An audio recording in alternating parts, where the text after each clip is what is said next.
రాధారాణి భూమి మీద జన్మించినప్పుడు తన కళ్ళను ఎందుకు తెరవలేదో తెలుసా?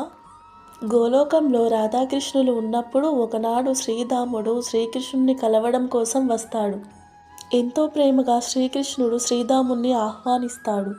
కానీ శ్రీకృష్ణుడు రాధాదేవికి అందరికంటే ఎక్కువ ప్రాముఖ్యత ఇవ్వడాన్ని శ్రీధాముడు సహించలేక, శ్రీధాముడు నువ్వు గోలోకాన్ని విడిచి భూలోకంలో పుట్టి 100 సంవత్సరాల వరకు శ్రీకృష్ణుణ్ణి మర్చిపోయి దూరంగా ఉంటావు అని శపిస్తాడు.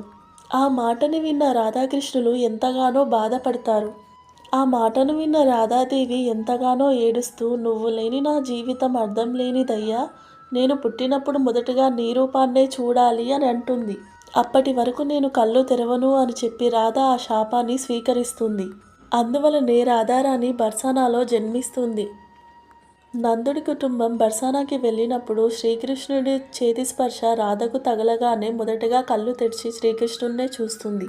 అందరూ జై శ్రీకృష్ణ అని కామెంట్ చేసి లైక్ చేయండి.